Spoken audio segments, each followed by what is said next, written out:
Hello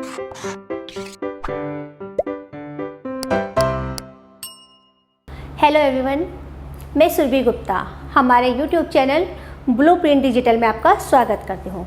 students, हम पढ़ रहे हैं क्लास 9th बायोलॉजी चैप्टर 3 जीवों में विविधता, जिसमें हमने प्रीवियस वीडियो में कवर किया है वर्गीकरण की आवश्यकता और वर्गीकरण का आधार। और उसी वर्गीकरण के आधार में हमने अभी पढ़ा था कृत्रिम वर्गीकरण तंत्र, कि जिस तरह से वर्गीकरण किया जा रहा है उसको किस आधार पे किया जा रहा है। तो उस कृत्रिम वर्गीकरण में क्या था कि वो अरस्तु जी ने दिया था, और उन्होंने क्या किया कि जो जीव हैं, जो जीवधारी हैं, उनके एक या दो लक्षण ले लिए। वो लक्षण जो बाह्य थे, यानी कि जो सामान्य रूप से देखने में आते थे, उन लक्षणों को लेकर उनका वर्गीकरण कर दिया। जैसे उन्होंने वर्गीकरण कर दिया कि जो आकाश में उड़ते हैं या आकाश में रहते हैं, ठीक है, वो सब नभचर कहलाते हैं। अब वो सही है कि उन्होंने ये वर्गीकरण कर दिया कि नभचर कहलाते हैं। उन्होंने कहा कि जो पानी के अंदर जीव रहते हैं वो सब जलचर होते हैं, ठीक है, जो मिट्टी के ऊपर रहते हैं वो सब थलचर होते हैं। तो उन्होंने इतना कर दिया वर्गीकरण। मगर बच्चों कि ये वर्गीकरण जो सामान्य लक्षणों पे, एक या दो लक्षणों पे कर तो गया, मगर उन जीवों के जो प्राकृतिक संबंध थे आपस में, ठीक है, उनको वो अलग करता है या उनको वो संबंध उनको प्रदर्शित नहीं कर पाता। अब जैसे आप देखिए, हमारा एक वर्गीकरण था अरस्तु जी का कि नभचर में जो हवा में रहते हैं, या ये कहो आकाश में उड़ते हैं, हवा में उड़ते हैं। अब हवा में चील भी उड़ती है, तितली भी उड़ती है, ठीक है, कबूतर भी उड़ते हैं, और क्या हो गया, ये सब बाज भी उड़ते हैं, ठीक है। तो क्या इन सबको एक ही ग्रुप में, एक ही कैटेगरी में रख सकते हैं? क्या हम तितली को और बाज को एक साथ कर सकते हैं कि वो दोनों एक ही जैसे हैं? ठीक है, नहीं कर सकते ना, कि उनमें कुछ ना कुछ तो अंतर है। उन अंतरों को, उन जो विभिन्नता है, उनको कहाँ जाएंगे? ऐसे ही अगर हम पानी में देखें तो जो पानी में रहने वाले जीव होते हैं सब जलचर हो गए। अब उस जलचर में एक ऑक्टोपस है, एक शार्क है, ठीक है। अब ऑक्टोपस को और शार्क को आप एक साथ कैसे कर सकते? उनमें एक आवाज़ तो सेम है कि हाँ जी, दोनों ही पानी के अंदर रहते हैं, ठीक है, वो पानी के अंदर हैं, मगर क्या वो दोनों और भी बहुत सारे लक्षण हैं उन सब में एक जैसे हैं? नहीं, वो सब अलग अलग हैं। तो जो अलग दूसरे लक्षण हैं, विशिष्ट लक्षण कह सकते हैं हम उनको, उन लक्षणों को हम उनके आधार पर भी वर्गीकरण होना चाहिए। तो ये नीड हुई उसको। तो तब ये जो कृत्रिम वर्गीकरण तंत्र था उसको थोड़ा मॉडिफाई किया गया। तो मॉडिफाई करते करते कौन आ गए? कैरोनियस जी आ गए। उन्होंने क्या करा, उन्होंने लिनियम जी ने क्या किया कि उनको उनकी द्विनाम पद्धति वर्गीकरण दे दी गई। उसमें उन्होंने उन जीवों को, सभी जीवों को, जीवधारियों को उनके वंश और उनकी जाति के आधार पर, उनका नाम और उनके जाति और वंश के आधार पर उनको अलग कर दिया, ठीक है। मगर कैरोलस लिनियम जी ने जो कहा, ये द्विनाम पद्धति दी, उसके बाद ये सब किसको कर रहे थे? ये कृत्रिम वर्गीकरण तंत्र में आ रहे थे, ठीक है। उसी तंत्र को फॉलो करते हुए द्विनाम पद्धति बनी थी, ठीक है। मगर उसके बाद जब हम देखा गया कि वो लक्षण जो द्विनाम, ये पद्धति है कृत्रिम वर्गीकरण पद्धति, इसमें जो 2-4 लक्षण को देखकर उनको वर्गीकरण किया गया, तो वो पूरा सटीक नहीं हो पा रहा है, तो उनको अलग अलग कर दिया गया, ठीक है ना। तो उनको अब देखा गया कि कुछ ऐसे लक्षण जो एक जैसे हों और उनके साथ विभिन्न लक्षण भी हों जो अलग अलग हो, जो उनकी शारीरिक रचना भी एक जैसी हो या शारीरिक रचना के अलग भी हो, उन सबको इस तरह से वर्गीकरण किया जाए कि वो आपस में क्लेश ना हो, ठीक है। आप इसको ऐसे समझिए, एक वॉल है, दीवार है, ठीक है, दीवार बनानी है। अब उस दीवार में बनाने के लिए क्या चाहिए? हमें ब्रिक भी चाहिए, सीमेंट भी चाहिए, रोड़ी भी चाहिए, ठीक है ना, जो कंक्रीट होती है वो भी चाहिए, सब मिला के बन रही है। मगर क्या उनको एक साथ अगर हम कर दिया जाए कि जो दीवार बनाने में मटेरियल आया वो एक साथ, तो क्या वो एक ग्रुप हो सकता है? सीमेंट को और ईंट को, ब्रिक को हम एक साथ कर सकते हैं? नहीं। तो उनको क्या है कि इस तरह से उनका वर्गीकरण किया जाए कि उनके आकार पर, उनकी संरचना पर उनको अंतर ना पड़े। या ये कहिए कि जब हमने एक पूरा सारा सामान लिया, ये जो वॉल बनाने का है, ब्रिक, सीमेंट, रेत, कंक्रीट, कि इनको इस तरह से सेटिंग की जाए, उनके रखा जाए कि जो नीचे रखा जाए उसका प्रभाव ऊपर के आकार पे ना पड़े, ऊपर वाले पे ना पड़े, और जो ऊपर रखा जाए उसका प्रभाव नीचे ना पड़े। तो इसी तरह से कहा गया कि जो जीवधारी हैं उनका वर्गीकरण जो किया जाए वो इस आधार पे हो कि जो उनके सामान्य लक्षण हैं उनको भी ना प्रभावित करे और जो उनके विशिष्ट लक्षण है उनको भी ना प्रभावित करे। यानी कि उनके सभी लक्षणों को देखते हुए, चाहे वो बाह्य लक्षण हो या उनके आंतरिक संबंध हो, जो आंतरिक प्राकृतिक संबंध है, ठीक है, वो हो, या उनके विभिन्नताएं हो, उन सबको एक इस आपस में सामंजस्य बनाकर उनको एक अलग अलग तरीके से उनका वर्गीकरण किया जाए। तब हम उस वर्गीकरण को जो आगे बना वो बना प्राकृतिक वर्गीकरण तंत्र, जिसका आधार बना उन जीवधारियों की कोशिकी विज्ञान, कोशिकी जो जैवधारी हैं, जितने भी जैव विज्ञान है, जैव विज्ञान, उनकी शारीरिकी, उनके कार्य की, ये सब क्या हुआ, उन सबको आधार लेके, यानी कि उनकी जीवों की रचना को, उनकी जितनी भी कोशिका हैं उनके आधार पर, उनके कार्य करने के आधार पर उन सबको वर्गीकृत किया गया। ठीक है, अब देखा जाए कि अगर पादप को और जंतुओं को में देखा जाए तो एक बहुत अच्छा सा उदाहरण होता है लोकोमोशन का और मोशन का। उनमें चलन और प्रचलन होता है। तो जो चलन है, जो एक चल रहे हैं, दोनों हैं वो गति कर रहे हैं, ठीक है, मगर दोनों की गति कैसी है, अलग है। अगर हम सिंपल एक उदाहरण, एक लक्षण दे दें कि दोनों में गति है तो वो एक समूह, तो वो क्या होता है, वो सही नहीं है, क्योंकि पादप वो भी गति कर रहा है और जंतु है वो भी गति कर रहा है, मगर उनके क्या है, वो एक लक्षण, सिंपल लक्षण हो गया गति, मगर दोनों की गति अलग है। एक जंतु वो गति करता है जो एक जगह से दूसरी जगह जा रहा है, मगर पादप वो गलती करता है कि वो एक ही जगह खड़ा होकर अपने आप को मूव करता है। ठीक है, तो ये क्या हो गए, ये लक्षण उनको अलग अलग करने के लिए हो गए। अब जो हमारा प्राकृतिक वर्गीकरण तंत्र बना, उसमें यही कहा गया कि जो उनके इस तरह से उनका वर्गीकरण हो कि जीवधारियों के सामान्य लक्षण के आधार पर भी हो, उनके विशिष्ट लक्षण उनके आधार पर भी उनका वर्गीकरण किया जाए, और उसमें ये भी देखा जाए कि किस तरह से उनके जो जीवधारी हैं उनके आपस में जो प्राकृतिक संबंध हैं, ठीक है, वो भी उनको एक साथ किए जाए। ठीक है, तब उनका आधार बना ये सब कि उनको प्राकृतिक वर्गीकरण करते हुए उनका आधार किस तरह से बना। तो पहला आधार था कोशिका की जटिलता। तो कोशिका की जटिलता, तो सबसे पहले जब उनको जीवधारियों को वर्गीकरण किया गया तो सबसे पहले देखा गया कि वो मौलिक इकाई, वो छोटी से छोटी बात, कण जिससे वो बन रहा है, तो वो हमारी मौलिक इकाई थी कोशिका। ठीक है, तो उनको सभी जीवधारियों को सबसे पहले वर्गीकरण करने के लिए उनकी कोशिकाओं को देखा गया। तो अब हमारे पास जब हमने पढ़ी थी तो हमने पढ़ी थी कोशिका दो प्रकार की होती है, एक होती है यूकैरियोटिक और एक होती है प्रोकैरियोटिक। क्लियर हुआ? तो यूकैरियोटिक कोशिकाएं हैं वो अलग हो गई, प्रोकैरियोटिक कोशिकाएं अलग है। अब ये जीवधारी देखे गए कि जिन जीवधारियों में यूकैरियोटिक कोशिका होती हैं उनका समूह अलग बनाया जाए, और जिनके अंदर प्रोकैरियोटिक सेल होती है उनको अलग बनाया जाए। ठीक है, प्रोकैरियोटिक यूकैरियोटिक कोशिका हमने पढ़ी थी आप सबने। तो प्रोकैरियोटिक कौन सी होती है, जिसके अंदर न्यूक्लियस अब्सेंट होता है, और यूकैरियोटिक जिसके अंदर न्यूक्लियस प्रेजेंट होता है।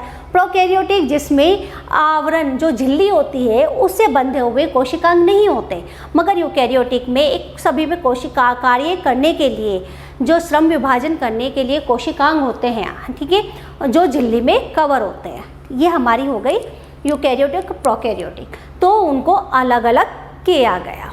सही है, तो ये देखा गया सबसे पहले कि जितने भी जीवधारी हैं उनकी सबसे सूक्ष्म पे चले जाओ, तो सूक्ष्म क्या है, कोशिका है, तो उनको कोशिकाओं के आधार पर अलग कर दिया जाए कि जितने प्रोकैरियोटिक हो गए, जिनके अंदर प्रोकैरियोटिक सेल्स पाई जाती है वो अलग ग्रुप में डाल दिए गए, और जिनके अंदर यूकैरियोटिक पाई जाती है वो सब अलग ग्रुप में डाल दिए गए। ठीक है, तो ये हमारा प्राकृतिक वर्गीकरण का पहला आधार बना। क्या आधार था, उनकी कोशिकाओं की जटिलता हो, कौन सी कोशिकाएं हैं, को प्रोकैरियोटिक है या यूकैरियोटिक है। क्लियर? इसके बाद आया कोशिकाओं का समूह। अब देखा गया कि कोशिकाओं को तो हमने अलग कर दिया गया, ठीक है, प्रोकैरियोटिक कोशिकाएं अलग कर दी गई, यूकैरियोटिक कोशिकाओं में जिन जीवों में यूकैरियोटिक है उनको अलग कर दिया गया। मगर स्टूडेंट्स, एक कॉमन अवधारणा जो थी कि जितने भी प्रोकैरियोटिक कोशिकाएं होती हैं वो कहाँ होती हैं, वो सिंगल सेल होती है, ठीक है, कि एक कोशिकीय जितने भी जीव होंगे जिनके अंदर एक कोशिका होगी वो सब कैसे होंगी, प्रोकैरियोटिक होंगे।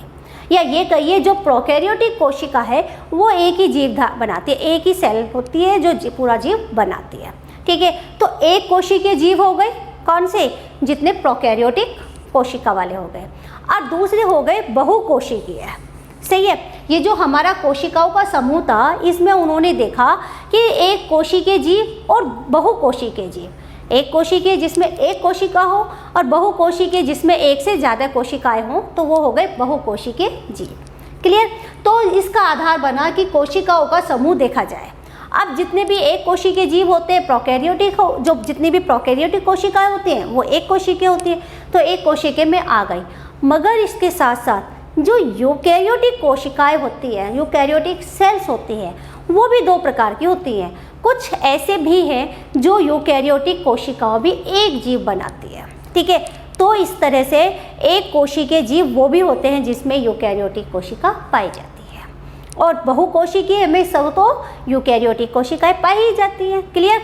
तो इस तरह से प्राकृतिक वर्गीकरण जो किया गया उसको क्लासिफिकेशन करने का दूसरा आधार था उनमें कोशिकाओं का समूह, कि अभी हमें इतना समय हो गया कि सबसे पहले आधार कर दिया गया कि जो जितनी यूकैरियोटिक सेल्स हैं वो जिन जीवों के अंदर यूकैरियोटिक सेल्स हैं वो अलग समूह, और जिनके अंदर प्रोकैरियोटिक सेल्स हैं वो अलग समूह। फिर उसके बाद देखे गए कि यूकैरियोटिक में भी जो एक कोशिकीय हैं वो अलग ग्रुप बन गया और जो बहुकोशिकीय हैं वो अलग, और प्रोकैरियोटिक में देखा गया कि जिसमें प्रोकैरियोटिक में सामान्यतः पाया गया कि सिर्फ एक ही कोशिकाएं जीव है, ठीक है, प्रोकैरियोटिक में एक कोशिकीय जीव है। अब उसके बाद जब ये हमारी कोशिकाओं के आधार पर अलग अलग कर दिया गया, सही है, अब उसके बाद चले कहाँ, उनके पोषण के ऊपर, कि अब जो ये जीव हैं जो एक कोशिकीय जीव है यूकैरियोटिक है वो अपना पोषण कैसे लेते हैं, जो बहुकोशिकीय जीव है यूकैरियोटिक है वो अपना फूड किस तरह से लेते हैं, ठीक है, उनका भोजन का आधार क्या है, या यह जो प्रोकैरियोटिक है ये किस तरह से अपना भोजन लेते हैं, ठीक है। तो उनका जो पोषण है, जो भोजन लिया उससे जो पोषण हुआ उनका आधार पे उनको डिवाइड किया गया। क्लियर। जब सबसे पहले कृत्रिम में क्या हो रहा था कि जितने भी जीवधारी थे उनके सामान्य एक या दो लक्षण देके उनको अलग अलग कर दिया गया, मगर जो प्राकृतिक वर्गीकरण तंत्र बना उसमें उनके सभी गुणों को देखा गया। पहले उनकी कोशिकाओं को की जटिलता को देखा गया कि कौन किस टाइप की कोशिका होती है, फिर उनके कोशिकाओं के समूह को देखा गया कि कौन सा समूह है, फिर उसमें आ गए पोषण के प्रकार।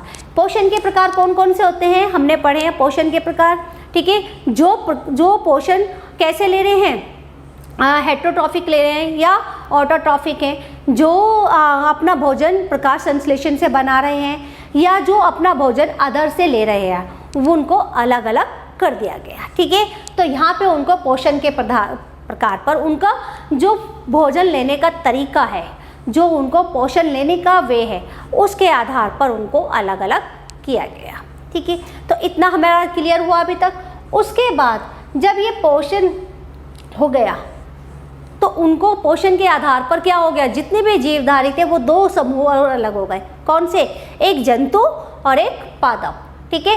यहाँ तक हमारे जो कोशिकाओं का समूह था यहाँ तक वो पादप और जंतुओं में अलग अलग नहीं हुए थे, यहाँ तक हुए थे वो यूकैरियोटिक और प्रोकैरियोटिक कोशिकाओं के साथ साथ, ठीक है। कोशिकाओं की जटिलता, कोशिका की जटिलताओं में कि कौन सी कोशिका लेबर कर रही है, लेबर और जिसमें श्रम विभाजन की क्षमता है या नहीं है। श्रम विभाजन कौन सी करती है, यूकैरियोटिक में होती है। प्रोकैरियोटिक में क्या है, वो सारा काम एक ही कोशिका होती है करती रहती है, तो उसमें यूकैरियोटिक में कोशिकांग होते हैं जो अलग अलग कार्य को करते हैं, ठीक है। अब इसके बाद जब ये पोषण आया तब यहाँ पर आया कौन सा, जो अपने लिए भोजन बना रहे हैं, कोशिकाएं, कौन सी कोशिकाएं? जो प्रकाश संश्लेषण में पार्ट कर रही है, प्रकाश संश्लेषी होती है, वो कोशिकाएं अलग हो गई, ठीक है। और जो कोशिकाएं ऐसे प्रकाश संश्लेषण में पार्ट नहीं करती, प्रकाश संश्लेषण नहीं होती, वो कोशिकाएं अलग हो गई। तो बच्चों, हमें सबको पता है कि जितने भी पादप होते हैं, ठीक है, वो सब क्या होते हैं? वो प्रकाश संश्लेषी होते हैं। वो किसी और से फूड नहीं लेते, वो अपने लिए भोजन खुद बनाते हैं, ठीक है। तो वो कौन से हो गए? वो होते हैं स्वपोषी या ऑटोट्रॉफ्स, ठीक है, अपने लिए खाना बनाने वाले प्रकाश संश्लेषी होते हैं। प्रकाश संश्लेषण की क्रिया के द्वारा वो अपना भोजन बनाते हैं। तो यहाँ पोषण के प्रकार में जितने भी जीवधारी थे वो कितने भागों में बांट दिए गए? वो जीवधारी 2 भागों में अलग अलग हो गए। कौन से? जो जीवधारी अपने लिए भोजन बना रहे हैं या जो किसी भी वे में किसी भी तरीके से अपने भोजन के लिए अपना भोजन स्वयं नहीं बना रहे, ठीक है। इस तरह से कि वो एक जो अपने लिए खुद बना रहे हैं और एक जो अपने लिए भोजन नहीं बना रहे। तो ये 3 आधार स्रोत में उनको प्राकृतिक वर्गीकरण तंत्र को बनाया, ठीक है। अब उसके बाद जब ये हो गए, यानी ये कहिए कि यहाँ तक आते आते क्या हो गया कि जो जितने भी जीवधारी थे वो 2 मेजर ग्रुप में भी बन गए। कौन से? एक पादप में और एक जंतुओं में, ठीक है। तो यहाँ पर आके पादप और जंतु अलग अलग हो गए। जितने जीवधारी थे 2 भाग में अलग अलग हो गए, पादप में और जंतु में। अब उनके जंतु जो हो गए और जो पादप हो, उनको भी वर्गीकरण किया गया। कैसे वर्गीकृत किया? उनका वर्गीकरण किया गया उनके शारीरिक संगठन पर। क्लियर बच्चों? तो पोषण के प्रकार के बाद पादपों में जो अंग देखा गया, जो उनको वर्गीकरण किया गया, वो किया गया उनके शारीरिक संगठन के आधार पर। तो पादपों का शारीरिक संगठन के आधार पर कैसे वर्गीकरण किया गया? देखिए, पादपों में शारीरिक संगठन यानी कि जैसे कुछ पेड़ होते हैं, कुछ पादप ऐसे होते हैं जो बहुत लंबे होते हैं, कुछ ऐसे होते हैं जो बहुत छोटे होते हैं, ठीक है। कुछ पादप ऐसे होते हैं जो जिसके बीज हमें दिखाई देते हैं, या ये कहिए बहुत बड़े साइज के होते हैं या दिखाई देते हैं।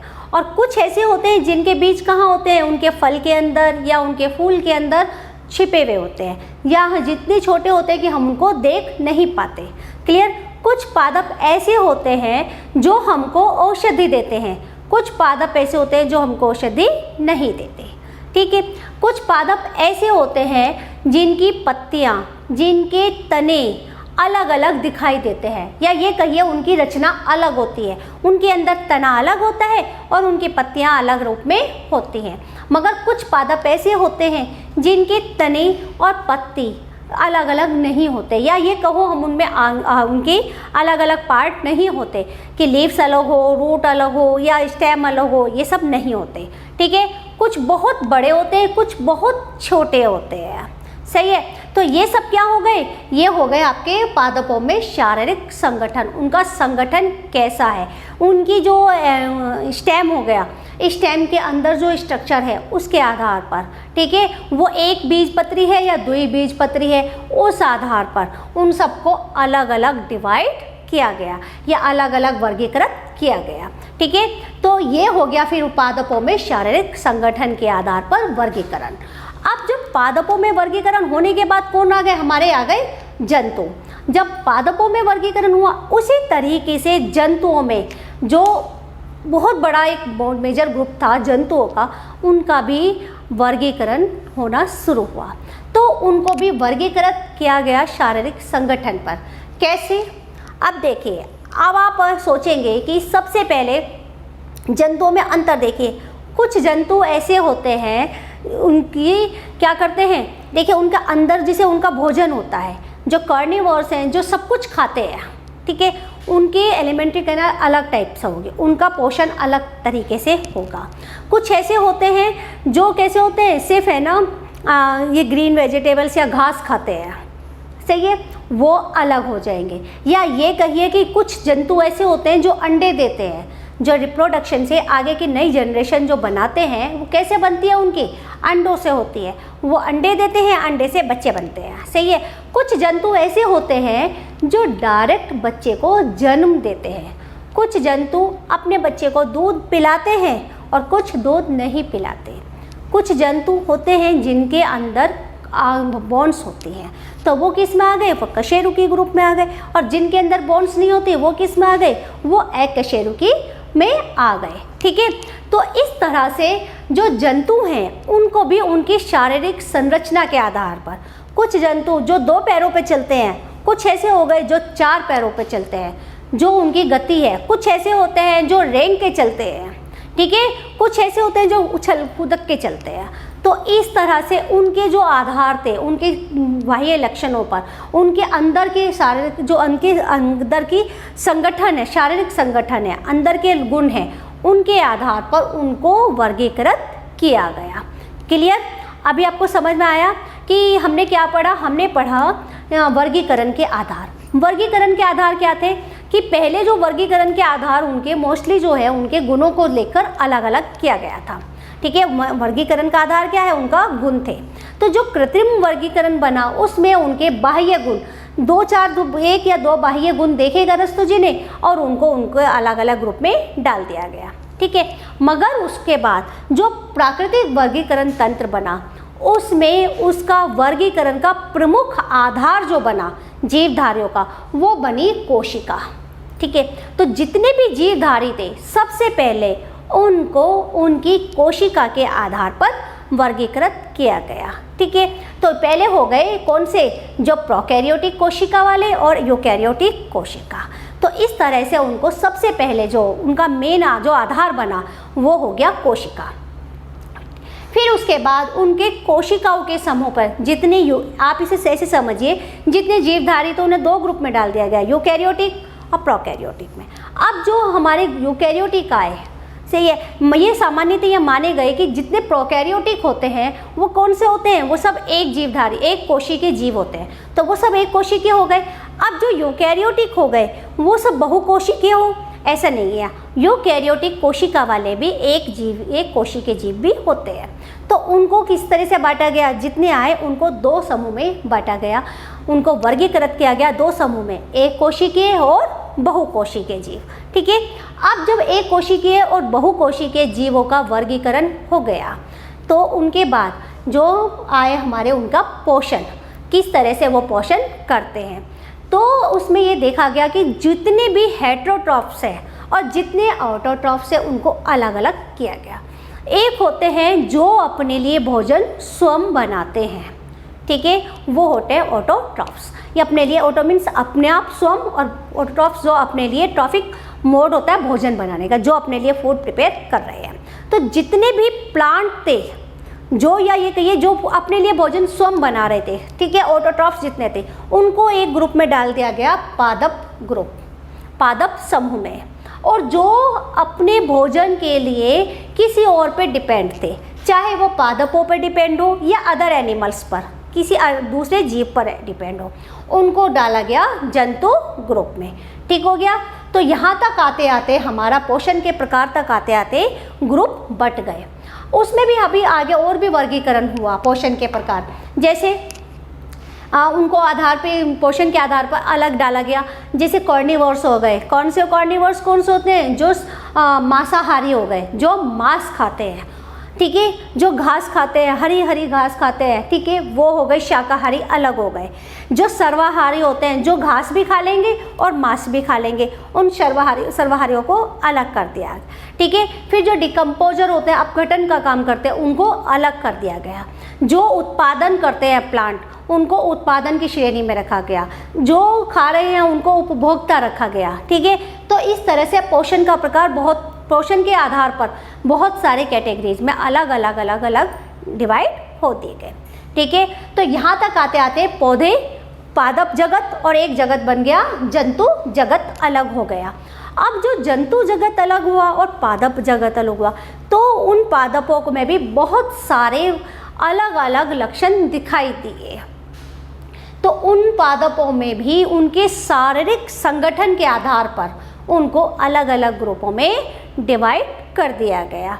वो कौन कौन से आधार थे? जैसे उनके फल देने वाले, उनके गुणों के आधार पर, उनकी शारीरिक रचना के आधार पर उन सबको अलग किया गया। और ऐसे ही जंतुओं को भी उनके शारीरिक संगठन के आधार पर अलग अलग डिवाइड कर दिया गया। ठीक है, तो स्टूडेंट्स ये सब हमारा हो गया था प्राकृतिक वर्गीकरण तंत्र। और जो इस वक्त चल रहा है, प्रेजेंट जो चल रहा है वर्गीकरण, उसमें किया जा रहा है RNA के आधार पर। किसके आधार पर? RNA के आधार पर उनको वर्गीकृत किया जा रहा है। जो नए जीवधारी हैं, जो इस वर्गीकरण चल रहा है वो RNA के आधार पर किया जा रहा है। और इस वर्गीकरण को कहते हैं आणविक वर्गीकरण। कौन सा? आणविक।